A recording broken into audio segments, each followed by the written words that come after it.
Olê, olê, olê, olá, o espectro vem aí e o bicho vai pegar. Hoje foi liberado um pôster da parte final da Crise nas Infinitas Terras, que vai acontecer no dia 14 de janeiro no canal da CW lá nos Estados Unidos. Falta menos de uma semana, gente. E nesse pôster nós temos várias informações sobre como será o final desse crossover, o que vai acontecer com a série depois disso e o mais importante, a primeira imagem de Oliver Queen como Spectre. Então a gente vai analisar esse pôster, ver todas as informações, falar do Oliver também e vamos começar logo, cara. Sem mais delongas, vamos ao vídeo. Olá, Heromaníacos! Tudo bom com vocês? Luiz Silari que fala. E para matar logo a sua curiosidade, aqui está o pôster e olhe bem no centro. Vemos aí a primeira imagem de Oliver como Spectro. Deu pra gente perceber que o traje que ele está usando nessa oitava temporada não vai mudar muito, né? É o mesmo traje por dentro, só que ele está com essa capa, com o capuz maior, né? Fazendo referência aí ao começo da série. Quem assistiu sabe do que eu tô falando. E esse capuz se transforma numa capa grande, né? Que cobre todo o corpo dele. Igual a que o Spectro usa nos quadrinhos, né? Então nós temos aí uma fusão de Arqueiro Verde com o Spectro. E agora a gente entende o porquê que ele mudou de traje nessa oitava temporada, né? Porque da minha cabeça não tava fazendo muito sentido isso. Ele usou o mesmo traje desde a quarta temporada até a sétima, não mudou, né? O que mudou foi que da quarta pra quinta ele colocou as mangas, ele viu que ele tava passando muito frio, não tava dando certo, então colocou a manga de volta. Ele passa esse tempo todo com traje pra na oitava temporada mudar por apenas 10 episódios só, ficar 10 episódios com traje. Mas agora vendo que esse novo traje faz parte da composição visual do novo personagem, que é o Spectro, aí faz sentido, entendeu? Porque ele trocou de traje no momento que ele estava na transformação para Spectre. Porque desde o começo dessa oitava temporada, na introdução, principalmente do primeiro episódio, o Oliver deixa bem claro que para vencer essa crise ele teria que se transformar em outra pessoa, outra coisa. Então faz total sentido essa mudança de traje agora, sendo que ele faz parte da composição do Spectre, entendeu? E ficou muito louco, vai, olha aí. Eu só achei meio macabro porque o Oliver tá com a cara de morto aí, né? Tá, tudo bem, sem trocadilho, sem piada, eu sei que ele morreu. Ele morreu de verdade, né? Então se o espírito dele, como o Espectro, voltar pro corpo que tava morto, aí tudo bem, tá com a cara de morto, entendeu? Mas o corpo dele não ficou lá na Wave Rider, que por sua vez foi destruída pela antimatéria, e ele vai aparecer pro Barry lá na força de aceleração, então ele vai estar sem corpo. Só se ele pedir a ajuda do Barry para recuperar o corpo dele, para depois ele voltar pro início dos tempos junto com os Paragons, entendeu? Aí faz sentido ele estar com a cara de morto. Então será que o Oliver ainda vai ter isso, cara? Ele vai ter que ter uma jornada para poder recuperar o corpo dele sofrido, né? Não basta ter que morrer, ter que ir pra ilha e ganhar poder de Spectre, não, tem que voltar e ressuscitar no corpo dele. Porque aí faz sentido ele pedir ajuda pro Barry, né? Ele ia pedir pro Barry voltar pro tempo antes do corpo dele ser destruído, pra pegar o corpo dele e pode colocar o corpo. Será que vai ser isso, cara? Comenta aqui embaixo o que você acha. E antes da gente ver os outros pontos do... Já deixa o like aqui nesse vídeo pra você ficar ligado, entendeu? Receber tudo que a gente tá postando aqui no canal. Eu postei ontem um vídeo sobre o Batman do Robert Pattinson com vários detalhes sobre o filme. Eu vou deixar aqui no card pra você assistir, pra você ficar por dentro,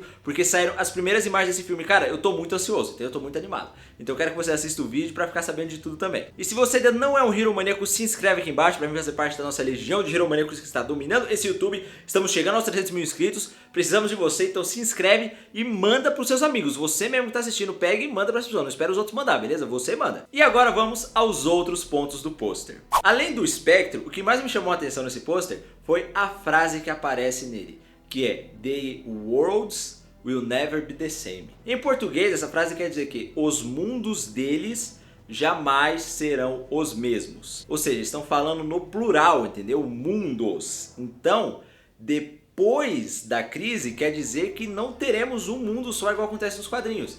E sim, talvez, um multiverso restaurado, só que diferente do que era. Em vez de ser infinitas terras, seja igual o que é nos Novos 52 ou no Renascimento, com o número de terras mais limitado. E aí nessa nova configuração do multiverso, a Supergirl vai vir pra Terra do Flash, o Raio Negro também, pra poder facilitar a interação desses personagens, né, em futuros crossovers. Porque tá muito difícil, meu. Aí vem uma ameaça do mundo, tá? Você tem que ir em outra terra, chamar o cara pra te ajudar. Mó trabalho. Se ficar na mesma terra vai ser muito mais fácil, entendeu? Então pra mim a outra principal revelação que esse pôster traz é essa, entendeu? De que não será uma terra só, porque se fosse uma terra só seria "Their world will never be the same". Control the match by keep playing the left, the right, in the middle. Have one best opportunity for score.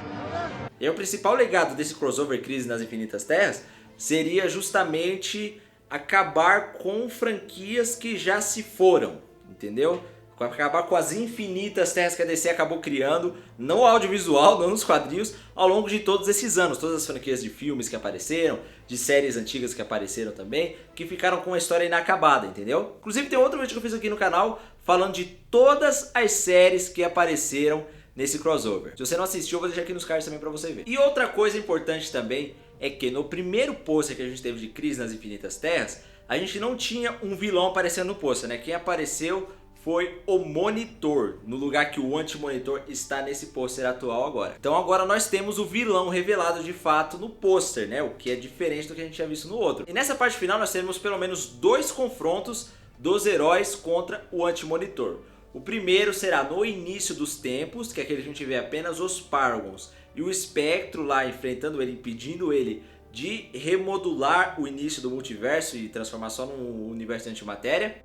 E acreditamos que nessa batalha aqui será recriado esse novo universo e no final terá uma luta na Terra, entendeu? No planeta Terra, com cidades e tal, de alguns heróis contra o Anti-Monitor. Então agora os heróis vão combater ele de fato, entendeu? E foi algo que eu acho que faltou na primeira parte, entendeu? Tudo bem que nos quadrinhos os heróis também demoram um pouco na história para encontrar o vilão. Mas antes do Anti-Monitor destruir as Terras, tem várias batalhas contra ele, então faltou isso. E ainda bem que vai ter nessa parte final. E outra parte que eu também achei estranha foi o fato de não ter nenhum Superman nesse pôster. Porque a grande promessa era que teríamos 3 Supermans nessa história, né? E realmente eles apareceram na primeira parte. Nós tivemos lá o Tom Welling na fazenda de Smallville, só que ele estava de Clark Kent só. Nós tivemos o Tyler Hoechlin e o Brandon Routh como Superman do Reino da Manhã, que pra mim foi o melhor Superman da primeira parte do crossover. O cara representou, entendeu? Vestiu o manto ali da casa de El, Superman do Reino da Manhã, se impôs. Só que ele e o do Tyler morreram no final, né? E nós temos a teoria de que o do Tom Welling pode voltar ainda. Se você não viu o vídeo, tem um vídeo aqui no canal também falando sobre isso. Então, cara, das duas, uma.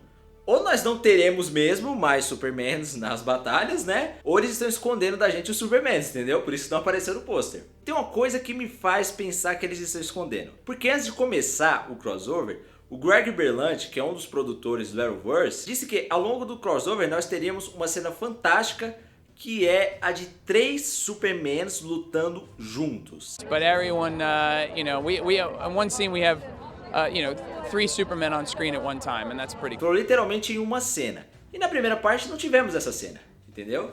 Então, ou ele mentiu, o que eu acho que não aconteceu, porque o Greginho não mente, entendeu? Quem mente é o Tom Welling, que fala que não vai estar. Então essa cena só pode estar na segunda parte, entendeu? Então isso me dá a esperança de que nós teremos Supermans ainda mesmo que ele não esteja no pôster agora. Greginho, não nos decepcione. E além disso eu senti falta de alguns personagens que tiveram na primeira parte, né? Além dos Supermans que apareceram no outro pôster, a gente não vê ali a Precursora, que o corpo dela foi destruído pela antimatéria e não deu indício nenhum de que ela vai voltar para a história, a Layla Marcos, né, a esposa do Diggle. Por outro lado, o John Diggle estava lá, mas além dele, do time Arrow só está o René Ramirez, então tem um número menor de heróis aí. Temos ali também o Ryan Choi do lado do Ray Palmer, né, o que pode indicar ali realmente a passagem de bastão de Átomo, porque para quem conhece os quadrinhos, sabe que o Ryan Choi é o Átomo depois do Ray Palmer, entendeu? E como o Brandon Routh falou que vai sair de Legends of Tomorrow, isso aí tá bem na cara, né, de quem vai ser o próximo Átomo. E outro fato que corrobora para isso é que o traje que o Barry usou na 5ª temporada, quem criou foi o Ryan Choi. Isso quer dizer então que no futuro ele terá alguma participação nessa história. Tem jeito melhor de entrar do que no fim do multiverso? E por fim nós vemos algo muito importante também.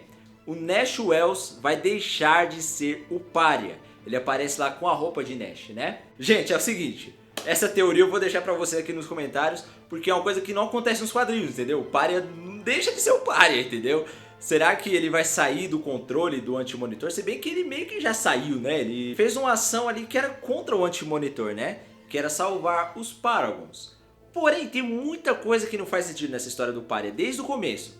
Porque ele foi criado pelo Anti-Monitor, certo? Ele estava primeiro perseguindo o Monitor. Aí ele entrou na tumba, confiou, pensando que aquela tumba era do Monitor, do Mar-Navu, por todas as evidências que ele tinha, né? Que ele viu aquele holograma do Mar-Navu entrando e tudo mais. Aí ele passou a ser controlado pelo Anti-Monitor, beleza. Mas ele estava ajudando o Monitor, entendeu? No final ali, o Monitor dá uma ordem pra ele. Antes do Monitor começar a combater a Precursora lá que estava possuída pelo Anti-Monitor, ele diz, ó, quando for a hora você vai saber o que fazer.